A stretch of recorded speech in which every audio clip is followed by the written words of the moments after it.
Hey y'all, it's Wendy, and it's Monday, March 9th, 2020. So we're in 2nd Chronicles 13. So there was a war between the kingdom of Abijah and Jeroboam. This was basically a civil war from what I can gather because the Israelites were fighting against the people, their brothers and sisters from Judea.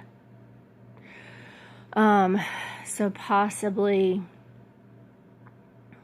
I'm not sure how close these people originally were, but they were all basically at one point believers in God, but one section rebelled against the other section. So God smote Jeroboam and all Israel before Abijah and Judah, which is a switch because the children of Israel were God's chosen ones at that point, but they rebelled. So the children of Judah prevailed because they relied upon the Lord God of their fathers. Then the Lord struck down Jeroboam, and he died. But Abijah lived and married 14 wives and begat 22 sons and 16 daughters. All right, so New Testament, Acts chapter 27. So they're shuffling around Paul. Finally, they delivered Paul to Julius, a centurion of the Augustus band. But they decided they were going to sail to Sidon, and at that point, Julius let Paul go to his friends there to be refreshed, which was interesting. Then they sailed over the Sea of Cilicia and came to Myra. They sailed around and under and across and all over the place. And then they sailed to Italy.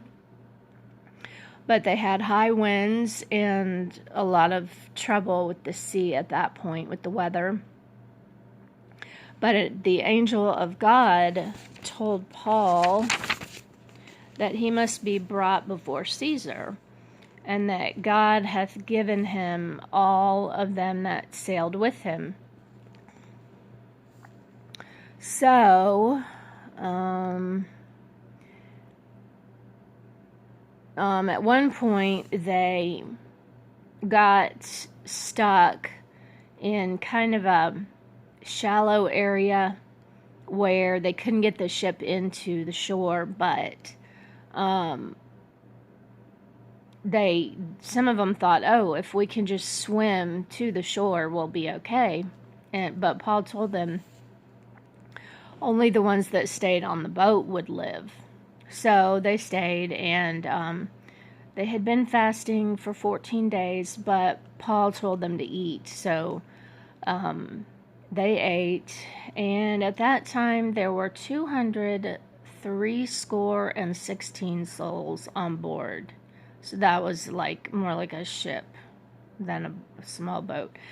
Okay, so then they got into a part where two seas had joined together. So they got, at that point they got close enough to the land, but the boat or the ship got lodged up onto the land, but the back part, in other words, they still weren't solidly able to get off the boat without swimming. But they all swam to safety and all their lives were saved. It didn't say what land they landed on. They didn't know what land it was at the time, actually. Okay. Moving on to my YouVersion devotion called God's Grace. It's a longer title than that, but that's basically what it's about.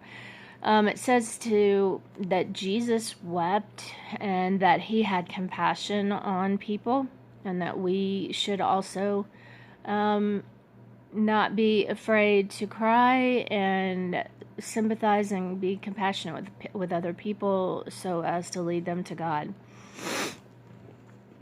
And it mentioned even the differences between men and women, and how testosterone in men kind of keeps them from crying. It's an actual inhibitor, but that women have a hormone that makes us cry more often, and that it's all okay, that God has compassion on us, and He wants us to have compassion on others.